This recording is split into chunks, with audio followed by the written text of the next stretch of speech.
You're listening to the Wellness Evolution Community Podcast. I'm Dr. Christine Smith, and this is where your body becomes something you understand again, because symptoms aren't failures. They're your body's most honest attempt to protect you. Each episode, we decode those patterns with root cause physiology, nervous system insight, and metaphors that make your biology feel alive, understandable, and trustworthy. You are smart.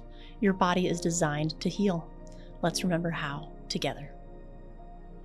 Welcome back to the Wellness Evolution Community Podcast. I am so excited to talk to you today about breath work and understanding its role in our physiology, our emotional health, and our energetic health of our bodies. So I have Rabie Hayek here today, and he is going to be chatting with us about what he does working as a breathwork facilitator, the role of the physiology of it in our system, and how we can use it to help our burnt out, disconnected, hypervigilant states that we seem to often get stuck in these days. But I would love if you could tell everyone a little bit about yourself and how you became so passionate about breathwork. Absolutely would love to. Thank you so much for welcoming me into the flow here. I'm going to invite everyone to just take one exquisite breath, and then we'll head right in, shall we? Yep. Check in with the posture, that your posture is excellent. Let's exhale together. Take a slight inhale, and then blow it out. Exhale.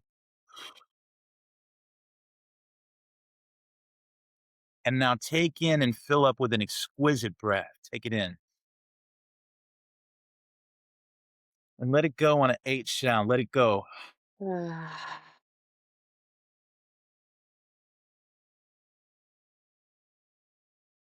Thank you. And notice how you might feel just from one exquisite conscious breath. And that is what we're here to talk about today, is the expansion of all that's behind it. And so how I got stung with it, with the zest, with the goodness, with the elevation of something that we look at as so mundane, right? We wake up every day, we're breathing. People used to actually think it was a funny joke to tell me, "Oh, I'm already breathing. Why are we going to work on our breathing?" And I'm like, haha, I've heard it so many times, but people don't tell that joke anymore. And anyway, I continue to be stung by the breath, in that when it first happened to me was when I was teaching voice. I was teaching singing. Have a degree in voice, taught voice for 13 years. And while I was teaching people how to use their voice, I was also beginning to pick up my yogic path. And at that time, uh, teaching people how to use their breathing for singing, and yet the effects that they were having were beyond singing.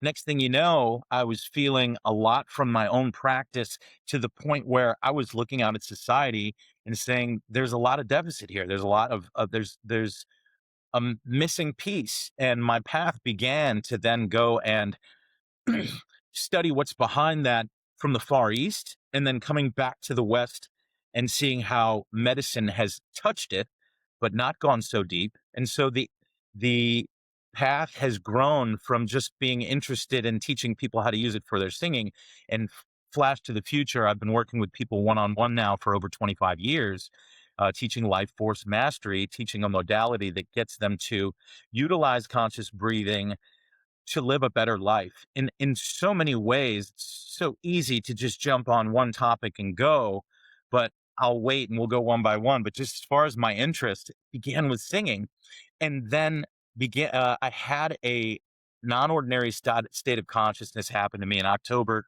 2006. While deep in meditation, I had this feeling that then became a vision of seeing people breathe together all over the planet.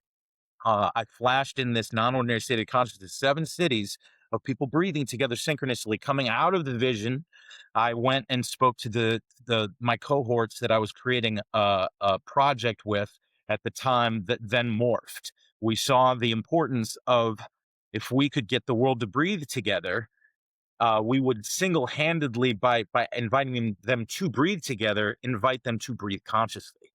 And all that came, that I was teaching people year after year, learning more myself, enriching in just this simple power, we saw that we could affect the entire planet by getting them to breathe together. Coming out of this vision, we did exactly that. We um, created a nonprofit organization called Do As One. We are here to raise the awareness of conscious breathing and the power of breathing together. How did we do that? We invented a technology called the World Breathing Room. When it first came out, it was called the Universal Breathing Room. But we launched this room onto the internet on 777, magical little moment. um, and until 2012, from there to 2012, we had events where people would breathe together synchronously. But at one point, one thing that was exciting was people were on there 24 hours a day after one point breathing. They were passing around the baton of breathing synchronously, and they were breathing consciously. Hours and hours of people hopping on from people around the world, all around the world. It started to inspire us to, to head out into countries that we hadn't seen yet. And so in 2012, I got our world tour funded, and we went around the world to, I was at uh, the place where, for example, going to India and then going and speaking to the students where Gandhi had taught, and running into how they already live with a very elevated notion of the breath. Then we would go to Ireland and be quite the opposite. And so I continued um, to birth a hunger for wanting to share the power of the breath as we traveled the world, seeing that some of humanity was using it and some of humanity wasn't at all. And so I came back with this great hunger and passion that I combined with knowledge and wisdom and study. It was really wonderful to go and speak at the breath immersion at the Omega Institute in the early 2000s and meet some of the scientists working in this field. Dr. Richard Brown, associate professor of clinical psychiatry at Columbia University. When I asked him, I said, "Hey, what are you finding in the studies of people breathing together?" He said, "It's better than you think. It's better than we know. The biomarkers that are syncing when people breathe together are obvious. We just have to look." And so I went on world tour knowing from a scientific perspective that there was a lot there. And yet the world was so behind and yet so open and ripe. Breathing together causes unity. It causes the feeling of unity. The undertone of our connection is undeniable when we breathe together. When I discovered that and felt that, I just wanted to scream it to the world. And so we lost our funding. At one point, we didn't have more money to redesign the website when technology moved forward, and we had to redesign it to put it on what's called HTML5. And so just in this last few weeks on World Breathing Day on April 11th, we launched again the World Breathing Room. And so that is available for everyone to go and enliven yourselves at 6 breaths per minute. It pulsates, the World Breathing Room pulsates at 6 breaths per minute, which, from a physiological perspective, just to share with listeners, why is it good for you? We're utilizing a breathing rhythm that in breath work and in the studies behind breath work, we call coherent breathing. Coherent, why they use the word coherent is it is causing a coherence between brain and heart markers. They are syncing. And so they, uh, I learned this as well from Dr. Richard Brown, that they had studied on 3 continents. They didn't want to just go to one culture even. They took this study onto 3 continents on purpose, and they studied every possible conscious breathing rhythm. 1 breath per minute, 2 breaths per minute, 3 breaths per minute, 4 breaths per minute. And they found there was a range of 4.5 to 6 breaths per minute where brain and heart rhythms were syncing in such a healthy, beautiful way that they just began to offer up to people, go ahead and breathe 4.5 to 6 breaths per minute for 10 minutes a day as medicine. And people began to do so and have wonderful effects. And so when I was seeking to set the rhythm of the World Breathing Room the first time, we hadn't met Dr. Richard Brown at the time. And we had gone with intuition. We'd gone with how we felt. we'd gone with practice, and we set it at 5 breaths per minute. So when I met him and I said, wow, look, the data's matching. The data's matching what we felt in our own experience and our own practice as breath workers. And then something else happened. We set it at 5 breaths per minute, and I set off to travel around the world. And we found that half the room could breathe at 5 breaths per minute, and the other half couldn't because they hadn't. They weren't breathing consciously at all in their lives. And I said, wow, we created something to unify. And yet we also discovered that it might challenge us at 5 breaths per minute. So the new version of the World Breathing Room is set at 6 breaths per minute. And that's from our own experiment and experience of going around the world to share it. And so we took the fastest of the coherent breathing rhythms, 4.5, 5, or 6 breaths per minute, and we set it at 6 so the most people could benefit.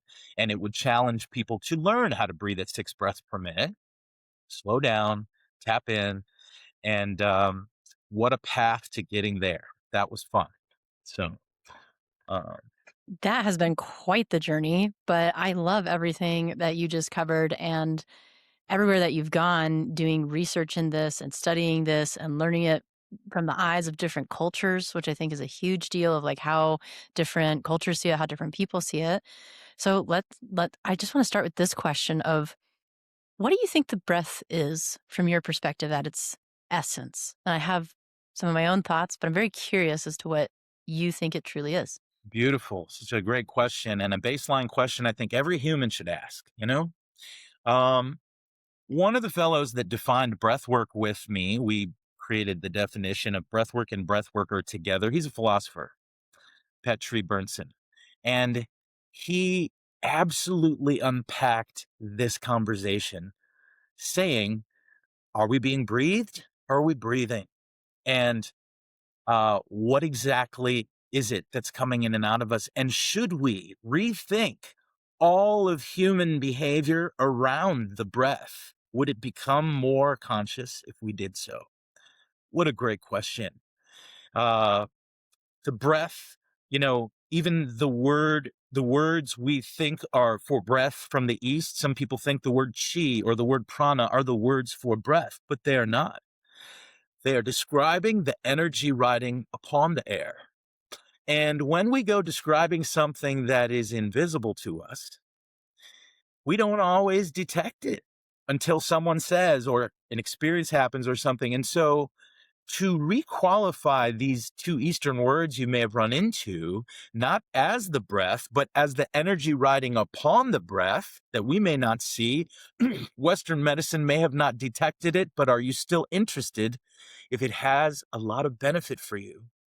Now, here's one of the things I like to make a statement of from that baseline perspective of what is breath that most people don't remember. But when they get this, when they go, it elevates why breathe consciously. And here it is. Ready?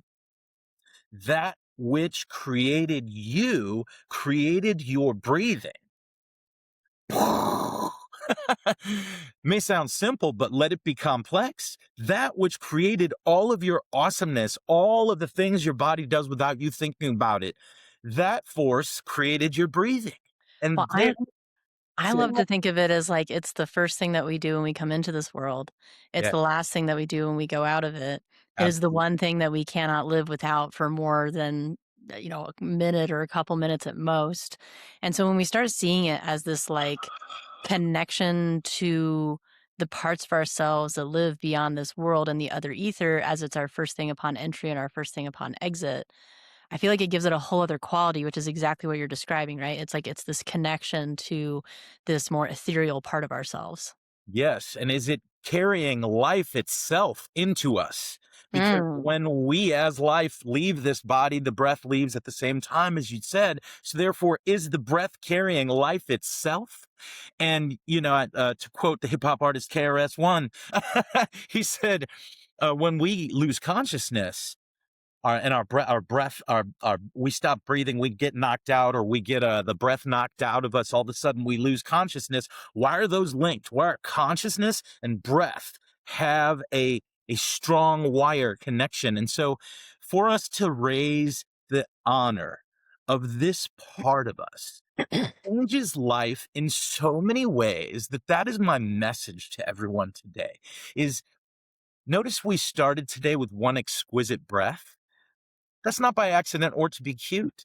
It was to impact and impress upon your being that there's something bigger to pay attention to that is worth it because it feels darn good. And maybe that which made you knew to make it feel good. Well, So, and the community unity aspect, I think, is also huge. Like, you and I just naturally did it as we were hopping on to do this, right? Like, we took a moment, we took a breath, we centered ourselves, we connected with each other, and then we started talking. And I think so many people forget that you can take 5 seconds to do that, and it will change how you respond, and it will change the energetic engagement of the people that you're with. Or even, if you think about giving a really good hug to somebody, and you often just like kind of take a breath together, and then that hug feels more connected than it would if you just give someone like the side shoulder pat. And so it's a way of creating connection between people.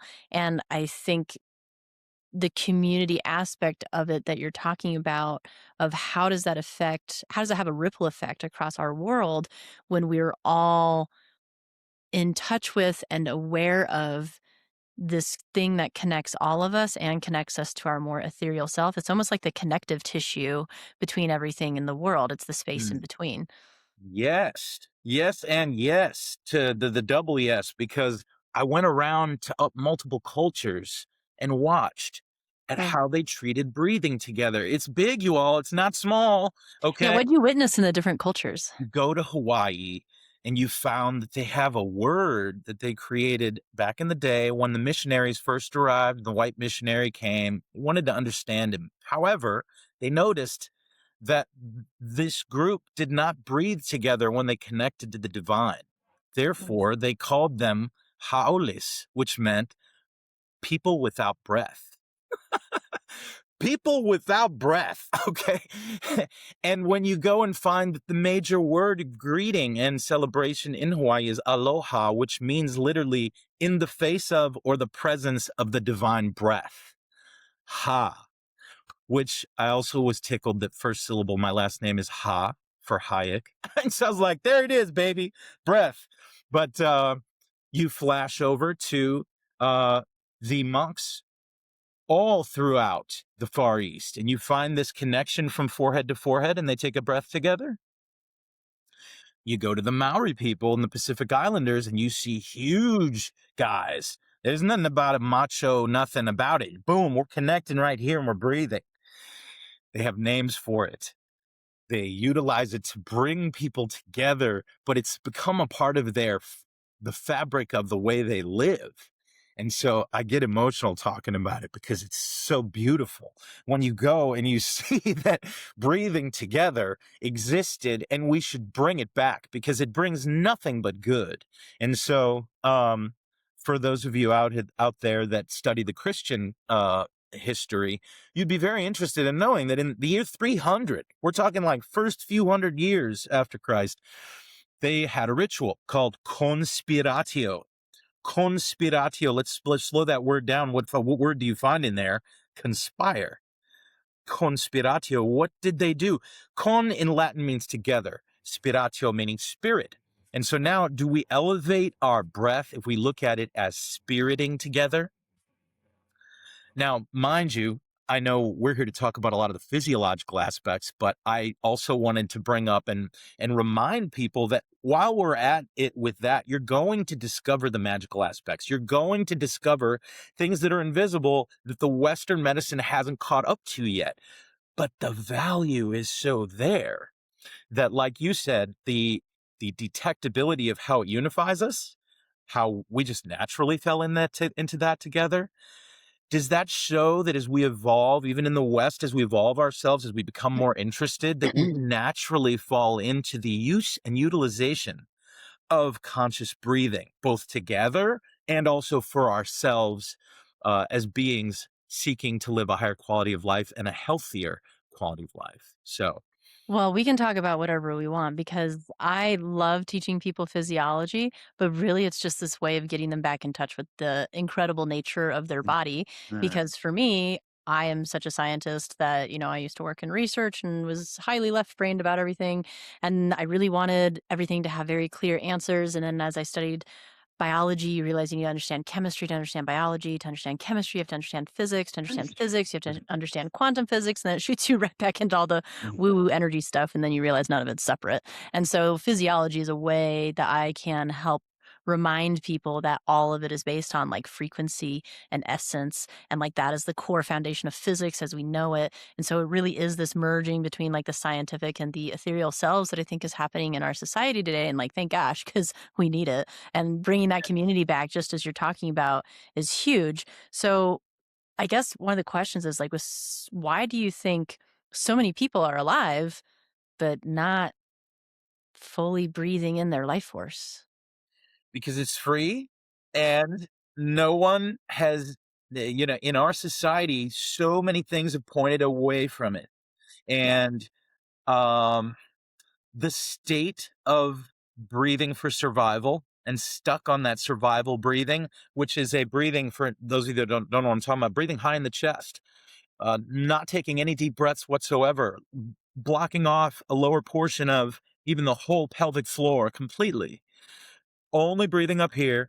All of a sudden, we don't have a window here, but if you saw it, you'd see the heart and you'd see that you're pushing the lungs surrounding that region are causing constriction. And then we just go about life and it locks into a place.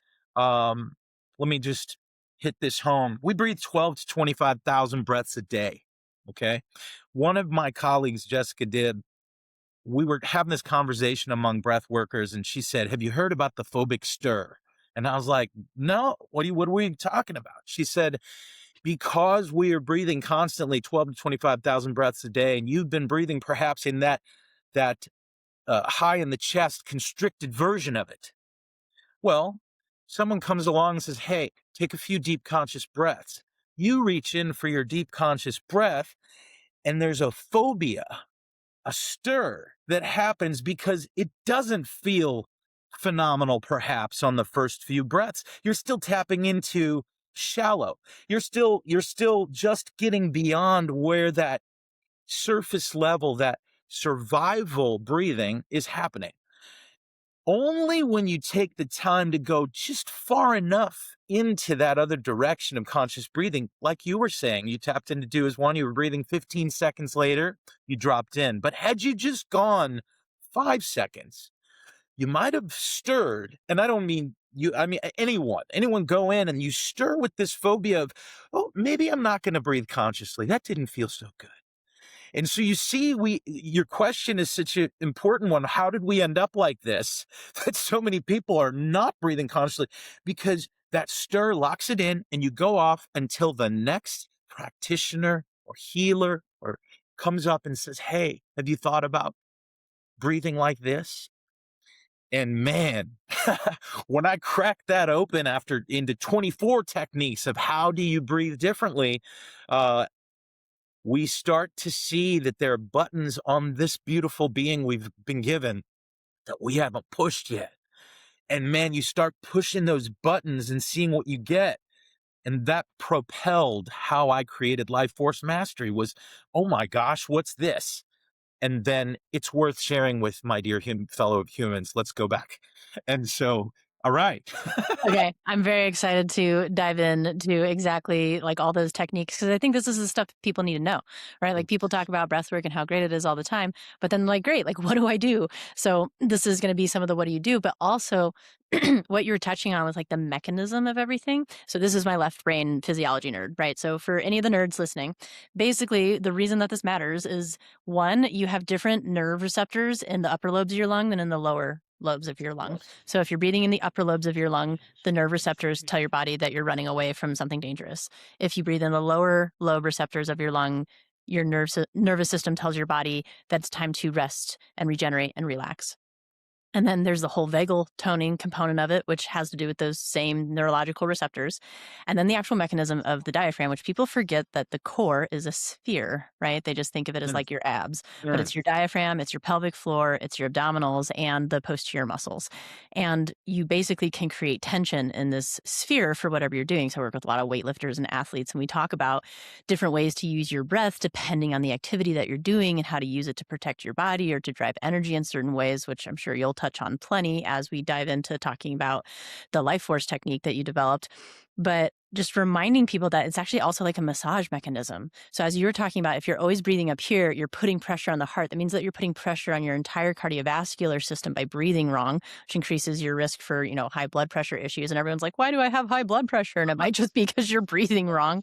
And then there's the whole mechanism below the diaphragm of as your diaphragm moves, it actually moves and massages your organs and your fascia, and it helps to like move fluids through the system. And this is why, breathing in yoga and twisting starts to affect your ability to detox and clear things from your body. So the breath also has that component. And then lastly, I'll layer in the whole relationship it has to cerebral spinal fluid, which is the fluid that your brain sits in. And they are separate mechanisms and separate rhythms, but the breath has an immense influence on your brain's ability to actually clean itself. So then we start talking about the whole cognitive health thing later in life. And that's a whole other conversation that we could have. mm. But as we just tap into the importance of this physiology and what you've studied and what you've developed to give people tools to be able to effectively work with this, how does the physiology of like stress, trauma, hypervigilance all start to distort the way that we breathe?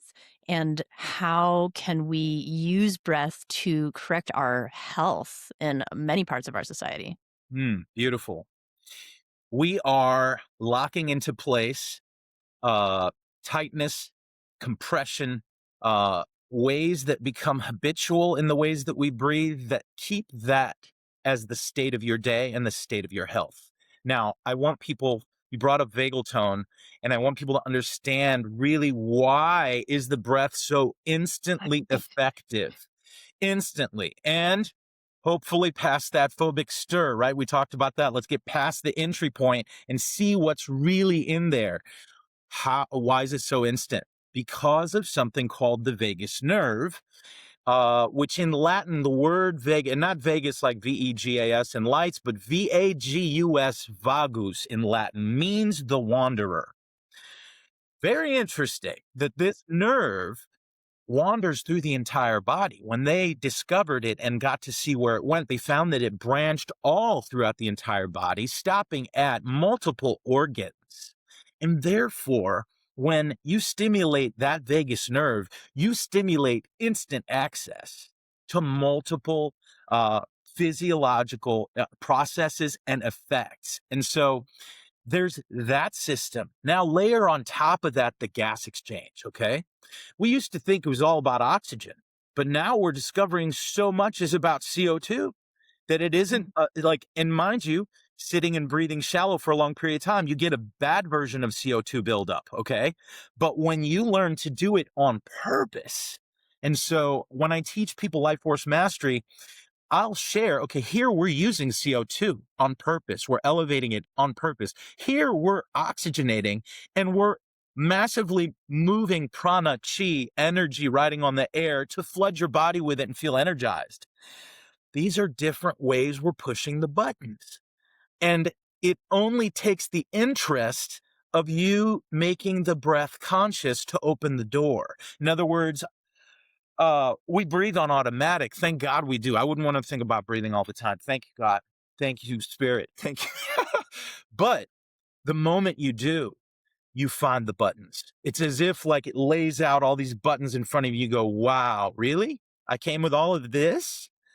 And, you know, we can talk about how eloquent that can become. I still remember the day that I was able to enter a technique that they wrote about in the yogic texts. It was called Nirvikalpa Samadhi, the breathless bliss. It is a moment where you have pulsated the breath through your body so much. And then when you stop, your ability to stay in the breathless breath without breathing. And so my ego had a real problem with that because I'm sitting there and I'm like, okay, I don't have to breathe. I'm in this state. I don't have to breathe. But the ego's like, no, you got to breathe. You're going to breathe. And I stayed there for a half hour. And I stayed in that state and said, wow, energy moves at a completely different pace through the human body, but you got to know how to get there. And so, if many years of conscious breathing practice have led to something, they've led to the fact that you keep getting more gifts. There's more in there, and it gets really awesome. And so I try to emit from just life expression of what I'm getting from this so people might come and be interested. And it continues to loop where then people will come and put on an effect and say, hey, wow, this is what I got out of it. And then I get to celebrate like, oh, wow, you got something different than I got. So lots there. No, I love what you're talking about, and it's basically helping people acknowledge that different forms of breathing are different tools for different physiological effects. So, if you were going to describe some of the roles of these tools for where you see the future of breath work going as it finds its way back into the world. And I'm thinking of like, I've seen stuff now where they're doing breath work from dance stages or they're incorporating it into corporate environments. But with like the promise and the different types of these tools, what do you hope for the future of it? Mm, so great. I I hope for it to become a part of the fabric of our education system and systems. Education, the healers that are going through different styles of education to include in their education, so that when they pop out the other side to treat us, they have that intact already. And then from the societal aspect, arriving in the schools, and so we we discovered when we had people breathing with this orb on the screen in the universal breathing room for years. Many years later, I go, oh my gosh, we have a symbol that means take a breath. We don't have an emoji in our phone right now that means that, but we have created one, and it's about to get out there. And I am asking all of you to just be along for the ride, say yes to the utilization of it, throw it in once we can throw it in a text, but we're taking it to schools first. It's symbols called the one breath. And like I said, for years, it was pulsating on a screen, and we didn't think of it as like a static symbol that we could use it. But get this, how do we get the conscious breath back into the world? We go to teachers that have been having such a time with children's attention deficit, and we give them this symbol and say, okay, print this, laminate it, and keep it in your classroom. And at the beginning of the year, you instruct emotive language. Hey, children, when I hold this up, I'm suggesting you take a breath or a Oh, that's few breaths. great. I love that. And so you can say the words the one breath in every language of the world. And we want to invite people to say it in their language. We don't want it to be yet another thing that's like, oh, well, America put something out, oh, the one breath. But we want them to say the one breath, call that symbol out. And so this is what our nonprofit right now is seeking to get supported for, is so that we can just sit people down that will contact every school on the planet and say, we got a free cool tool for you. And then that opens up the door for breath workers to come into schools and teach the teachers. And so I want to add one more thing about my wish for breath work is uh, if you would have arrived at breath work 15, 20 years ago, or even 10 years ago, most of the modalities that grew were trauma release based modalities where you practice on your back. I arrived as a breath worker that was pranayama based, that was based teaching seated up. And much of our lives, we are seated up and we're out interacting. And yet most of the people I was meeting that were breath workers were only teaching laid on your back and for the release of trauma. I knew this had to change. I arrived at a big conference, and one of these students was doing all of the breaths through her mouth. She was a student of another big breath worker. I said, why are you doing everything through your mouth? And she said, well, we just do one major technique. We do it all through our mouth. So when I do other techniques, I do it through my mouth too. And I said, wow, we got a lot, without judging a person, just we have a lot of growth. And so I took it as I've got to speak to my fellow breath workers and create further. And so the journey went on, and a lot has been spoken into these modality creators that, hey, The trauma stuff is phenomenal. And all of you must learn the other breathwork techniques that make life amazing, because we're missing an opportunity. If you think you're just going to teach them one technique and set them off into the world and have it be complete. So there's some growth, there's some work to do, but we're on it.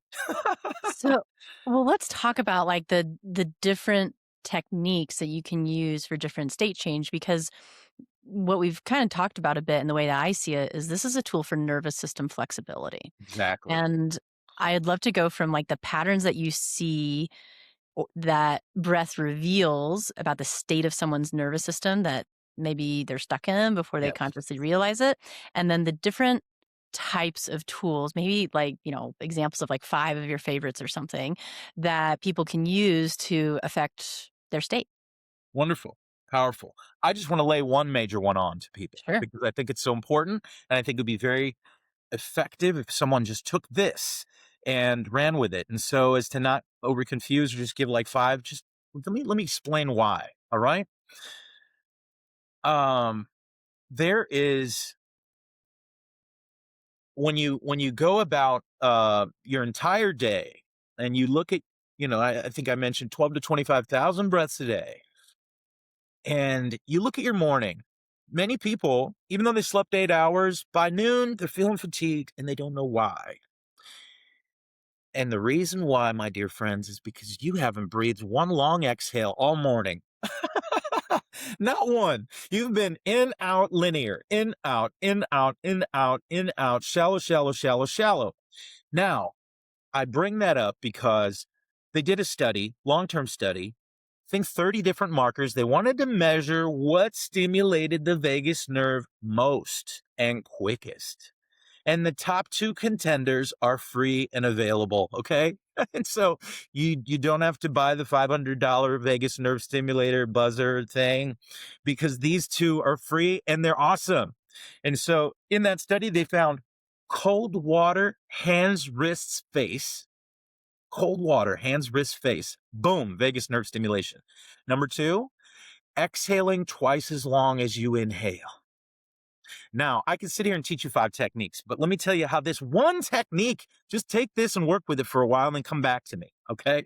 That I call this technique the rest. In my modality, we call it the rest. The reason we call it the rest is because you slept 8 hours and your body wants to deliver the rest, wants to help deliver this relaxation into your nervous system, not keep you running on fight or flight, where all your energy gets drained. It wants to help deliver that you slept 8 hours and everything that is in harmony wants to flow that way. Or fight or flight, fight or flight, fight or flight all morning. Oh, no, 12 o'clock. Man, I slept 8 hours. Why am I feeling fatigued? I think I just uncovered it for you. And perhaps tomorrow, way before noon, some of the people listening are going to go, you know what? Long exhale. That guy's right. Here we go. Well, and it's even more important if someone has something like sleep apnea and it's just like they haven't been breathing all night, and just Mm, giving yourself a moment for your body to reconnect to this life force that we've been talking about, right? Like yes. breath is this way of the body reconnecting with its own life force. And maybe it doesn't have to be examples of techniques, but I love to teach people about the mechanism behind how things work, because I totally agree with you on the longer exhale than the inhale as being a way to calm the system. But then I also teach people like, hey, if you're falling asleep in a meeting, make your inhale longer than your exhale and it will wake you up. Yes, go for Yes. that sympathetic nervous system stimulation. So when you brought up nervous system regulation, what happens when you get good at nervous system regulation is it becomes nervous system fluency. Yes. And Ooh, good word. when you have that, you're meandering throughout the world in an empowered state. Things don't mess with you or knock you off of uh your center as easy. And the neurotransmission that happens and that moves from your gut brain to your brain reflects that. So in other words, when we deplete GABA, we don't feel like going and being social. But I notice that when I'm doing my breath work and I feel really like going and getting social, GABA must be on point. And so you see, you're stimulating in the backwards direction the ways that you feel the nervous system fluency mounting as it starts to go, oh, there it is. Yeah, I'm fluent. Oh, this feels good. And so until then, you're learning through the bumpy road of what's the nervous system doing. You're going, oh, wow, when I do this, Yeah, that doesn't work for me. No. And mind you, that's part of the work as a breath worker is we seek to reach in, but if it doesn't work, I reach for another technique because we're all different. We're all wired different. We have different paths, different histories, different trauma. But I did want to unpack the technique fully so people get it. So you're going to check in with your posture. Let's try this right now. And when I announce the rest, I'll announce the rest and a number right after. The rest, 3 6s, means you're going to inhale 3 counts, exhale 6. And that's where we start for people that haven't breathed consciously so much. Otherwise, we might do 4 8s. But notice you're throwing a ruler, a measuring device down into your lungs, because as I teach people, they'll eventually do the rest 6 12s. And when their exhale can go 12 counts deep, we are affecting lung capacity. All right. So check in with your posture, or the posture is excellent. We're going to use an inhale through the nose. We're going to use a blowing out the mouth for the exhale. Now, this is not blowing. That ain't blowing. All right. These cheeks become a reservoir of air. Read in a yogic text many years ago that it's as if a string is connected from here to the third chakra, to the navel point.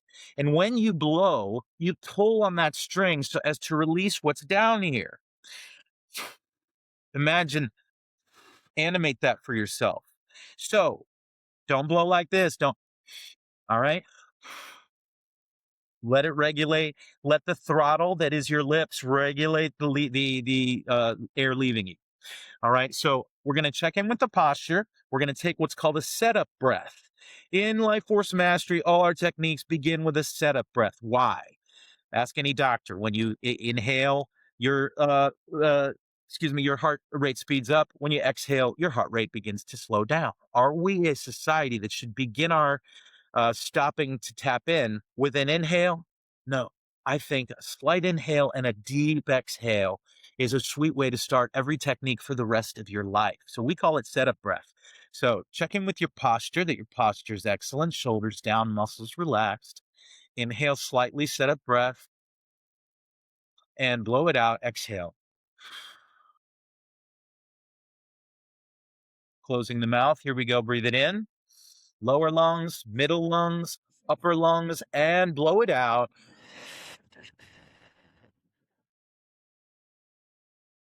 Breathe it in.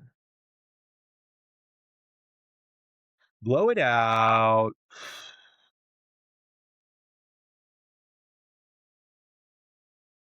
Breathing it in. Blow it out.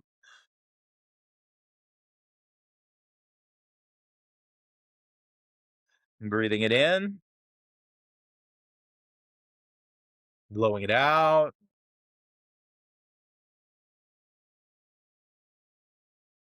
Keep it going. Breathe it in. Blow it out.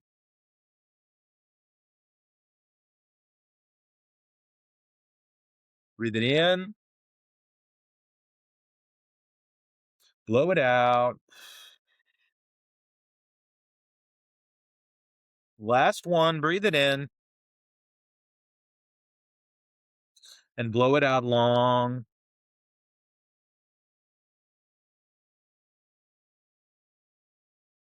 And before we speak or anything, allow that to land. Feel what you got.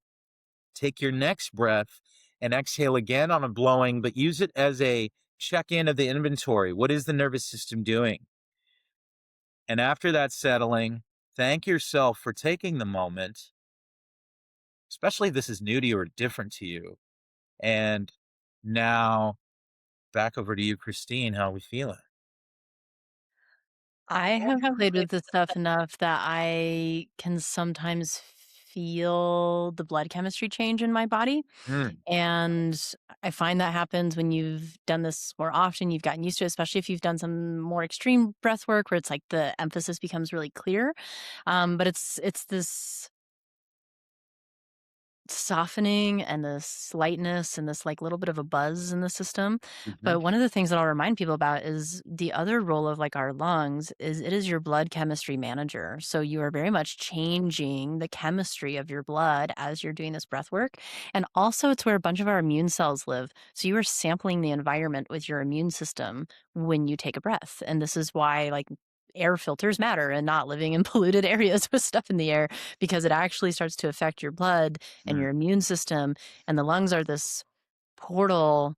It's like one of the first portals into the body, just in all the ways that we've been talking about. So I can definitely, even just from the couple breaths that we did, could feel that gentle shift in the body chemistry. Awesomeness. I celebrate. And so whatever it is that you felt from that, allow that to expand and go back in. Nothing so it's just simple, right? Inhaling a certain amount of time, exhaling twice as long, and seeing what you get. Now, we did 8 breaths. We do 8 breaths per round in the rest. But in the modality I teach, we go by round because the idea is state change. And so we do 1 round. Then we have what's called moment of noticing.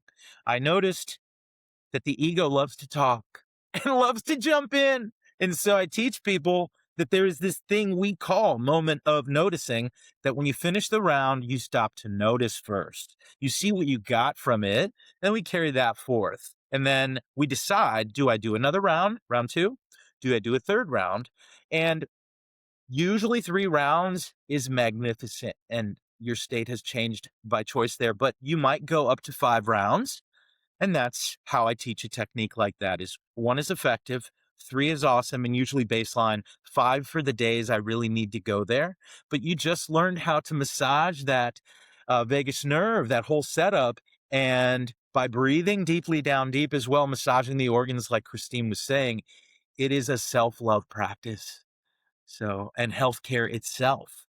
So, Well, it really is. And it's the form of body literacy that you were talking about. And, if you're going to give a presentation and you're feeling nervous, what a good time to do some breath work while you're like standing on the stage and no one can even tell that you're doing it. And it's yeah. just this way of learning how to regulate your system invisibly, no matter what environment you're in. It could be a professional athlete about to step onto the plate, or it could be someone about to go into a race and you need to like calm the system down or just level it out a little bit. And so that's the beauty of learning these different techniques, which I think is what you dive into in your course and everything. But this all pertains to health and longevity and life force and understanding how to regulate our systems for the long term, because I know you and as we do this, the lung capacity increases, right? This is how like free divers and stuff can increase their lung capacity for being able to stay underwater for a long time. But I know you had mentioned that lung capacity correlates with longevity. I'd love if you could touch on that. Absolutely. And so they followed people around in Copenhagen. Copenhagen City did a heart study. It was a long-term population-based study. And they found that reduced lung function was a strong independent predictor of cardiovascular mortality and all-cause mortality. In addition, we have about 4 or 5 studies I've pulled together that are all based on preserving lung function to significantly lower risk of death and have better overall physical function overall, and to feel it along the way. That's the fun part. Is it's not like take a pill and wait. It's feel what you just got. And to me, that's part of the allure. And perhaps that which created you did that, put it there with an allure that, oh, wow, this actually feels better than what I was doing before. Let's see what this is about. And that to me is a beautiful intro to finding conscious breathing. But going back to longevity and lung capacity, the animals that breathe slowest live longest in nature. And that's interesting, isn't it? Once we now find out by experience as a human that I can take control of this lung capacity and this power, you begin to breathe consciously and deeply so often that you begin to affect the entire rhythm. You begin to affect the depth, the capacity, the rhythm, and the fluency. The depth, the rhythm, the capacity, and the fluency. When you affect all those, you have results that, gosh, it sounds like I'm speaking about a magical life when you speak them out, because people are like, my students will drop into meditation within 9 breaths knowingly, boom. So there's no more of this like sit. Yeah, a lot of people in the West call meditation sitting, because a lot of them are sitting waiting to get into meditation. Okay. And so we'll sit in a relaxed mode of thinking. And the reason is because there's this deterioration that happened when they taught meditation in the yogic context. It almost always was pranayama and then meditation. So the pranayama would clear out the fog, would clear out what I was thinking about a while ago, and you would be put into meditation. One of the problems in the West is that we think meditation is a verb. I meditate, but meditation is a state. And so why did these particular students find it in 9 breaths is they feel the click at that spot and go, I'm in. And so one of the things we do when we hit that moment of noticing after taking any technique is I'll ask them, are you in meditation? And they'll recognize the state and they'll go, yep. And we'll work from there. And so living life when you can tap meditation so easily, you don't get pushed by a lot of the things that society is pushing. You don't get taken by the scroll as easily either. You breathe while you scroll. And so these are the things that I'm seeking to affect in people and to inspire other breath workers to take it this big and go, because there's a need out there. And I'm excited that it's showing up in companies, all the way up in enterprise, to find out when I was first studying breathing together and looking for it everywhere, that billionaire businesses in Japan wouldn't begin a meeting without breathing together. It was like, what? They wanted to sync brainwave status too. They wanted to, get the guy out of rush hour and not have him enter the meeting with a rush hour mind. And so it's free. And that's why most people don't do it. Don't be that person that throws that away. Today, let it be different. When you walk out the door of this podcast, may you look at the breath differently forever. And this is where it's fun to look at etymology, okay? The word breath doesn't really say much, right? It's kind of mundane word, breathe, breath. But if you look at the original language creator words, it was respire. Respire, which means to spirit again. So if we walk around this earth spiriting again and again, spiriting again, you look at it in a higher way. Don't look at it as your respiratory system. There's another one that I'm known for saying from the stage is that we speed by this word, respiratory. But if you slow it down, it's respiratory system. Respiratory. Reset my spiratory system. How you doing? Well, and I consider it energy, right? It's like you're syncing the energy, just like we were talking about that we did at the beginning of this, or the people doing it in the meeting. So they're actually like sharing brainwave states instead of like still being in the Yes. traffic. Yes. And with all of this together, just how much of your experience of when people are stuck with anxiety or something like that is actually energy stuck within the body, or a lack of co-regulation, of which breath facilitates both? And like I think about, like I often do different kinds of dance, and when you are dancing with someone, like it really actually helps when you're breathing at the same rate, and it actually like helps with your energetic predictability of where they're going to be in space. But like how much of what we're talking about is just people having their own energy suppressed in their system from not being able to tap into this tool? Definitely a lot. And then part of it is because we've accepted it as a society. I often say we're still living in a society where if someone hears you breathing heavy, they think something's wrong for sure. They come check on you. But That's like, true. can we move into a society where breathing consciously and breathing much isn't accepted as part of the fabric of how we move and have our way in the world? That is my real goal, is to just have so much of that celebration of breath as a part of life that not only is it medicine and a tool, but it becomes a part of life, a part of the way we live, because it was gifted, put there for us to discover. And when you discover it, you start to ignite it. The goods outweigh the willingness to not breathe. and you keep those goods along the body temple and take them with you and really live a higher quality of life. Anxiety very much has been defined many times before in medicine as having put something on the emotional storehouse shelf that wasn't able to be released at that time. It was stored, and therefore trauma walks around with us. But man, when you This is why I can freak people out going into deep breathing, is because they have to go find it off the shelf. I know, seriously, right? And yet it's finally cracking open. And one of the things that it took was a global challenge because, I often, when I bring up that thing about the Christians breathing together, someone asks, at one point, hey, why'd they stop? Why did they get lost? And it's because the plague came. The plague came and nobody wanted to blow into the next person's mouth because of humorism and you might catch something. And so look at how we had our version of that. COVID made the world scared of the air and separated us. And so, gosh, as a breath worker, I was worried for a second. I was like, okay, it was already hard enough to get people interested in the conscious breath. Now you're going to make them scared of the air. So we came out of that experience, though, with what? With people open to breath work. Breath work finally got its little yoga moment and will continue now because the data backs it up, that there's a lot more there. And it's because it's free. We live in this capitalistic society. It's kind of wild that something so free can be so effective. And yet because it's free, it still doesn't get the big spotlight.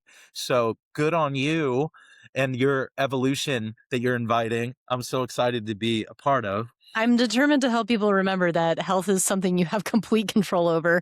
And it's really so much simpler than people think. And it's not like a giant course of pills or supplements. It's usually just like remembering to breathe. Right. So with all the people that you've watched evolve through these processes that you teach, how would you say that breath and identity evolve together as we kind of start to wrap all these ideas that we've been discussing together as we come towards the end of our conversation? It's a big one. The um Because I I would think of it as like people coming from the state of unconscious approach to it, and then finally having like a little bit of intention around it, and then the state of mastery. But like, what do you see change in their identity as they go through those layers? the a lot. And the thing is, it's because of something that I used very often when teaching in Silicon Valley. And here Yeah. it is. I'd arrive at a company that works on software and I would say to them, hey, are you running old software? You, Oh. are you running old software? And they go, whoa, wait a minute. What do you mean running old software? And then think about it for a second, right? Your computer doesn't know that it can do more until the new software arrives, and then it happily is able to now do more. Also, though, you wouldn't use the Microsoft Word for creating music. I use a music program for that. And so let's stop for a moment and think about the fact that conscious breathing and what your breathing is doing at any moment is connected to how you're being, who you're being, and how you're showing up. Therefore, when a person gets interested in conscious breathing, as you were just saying, and then you take on one technique, you all of a sudden realize, wow, I don't have to be so reactive. Let me try being responsive. That's one of the big shifts we get. Conscious breathing causes you to respond instead of react. And granted, reaction is important when it's important, but That's the nervous system it flexibility. sure is. That flexibility of I'm not constantly stuck in this fight or flight. I'm not constantly sympathetic nervous system, go, go, go, go, go. But when you get both, when you get it all, you get the whole thing and you go, wow, I can slow down and I can speed up on purpose. Therefore, it's not that there's one good way. It's that there are many buttons. We're here to discover them. And when you make your breath conscious, you start owning them. And that molds your personality into greater and greater versions of you, dare I say. To quote Michael Beckwith, one of my colleagues, he says, you have to try to think a negative thought while you're breathing consciously. Isn't that wild? That shows you baseline then that the willingness to reach for greater is baselined in a conscious breath. Therefore, if I live my life with that, we don't go below that. We don't just knock back into unconscious breathing for days and days anymore. Your personality changed. Your awakening has been invited to the party. And when I say awakening, I mean the awakening of multiple systems in the body that get awakened when you breathe consciously and often. It is an invitation to evolve yourself, to live a greater life by pushing these buttons, and hopefully get longevity as an effect of it, right? We choose it, we get all these great things beyond that are benefits, that are results, that are wins, that are, yeah, beautiful things. Well, and I loved how you talked about in the beginning of, are we breathing or are we being breathed? Mhm. And if breath is one of the body's oldest languages, what do you think it's trying to teach us? Mm. Well, we may have existed with the breath in ways that we don't use right now that we are reawakening, and ways that we have never used yet that are waiting to be awakened. Um, Getting to that state of breathlessness that one time I spoke of showed me there's a lot in there that's amazing. There are feelings, and by the way, I teach people to bring it down to one breath per minute. One breath per minute, your body floods with light at a different pace. You can feel it. But it's a very specific rhythm. And it ain't all about slow either. There were 40-year meditators that I was working with, two sisters. They've been meditating for 40 years. And we go in, and what do? They do everything super duper slow. Slow equals good in old meditative land. But I said, oh, you know what? I detect something. I said, are you feeling like your creativity has been lacking at all? Or you dampened that part in any way or anything? And they were like, maybe. What are you talking about? I said, well, look, you did the hard part, okay? Theta, deep, deep, deep delta waves of like slow. But over here in a little bit fasterville is the alpha brainwave states wanting to fire, and it'll make you feel creative. Man, they tried it. They put it on all of a sudden. Wow. So the expression to everyone out here is, it's not just breathe slow. It's not just breathe deep. It's not just learn one technique. It's learn what was wired into you by that which created you, and go build on it. Learn from it. Reach out to people like myself and breath workers near you. They all have a magic to show, something they found about the breath that is worthy.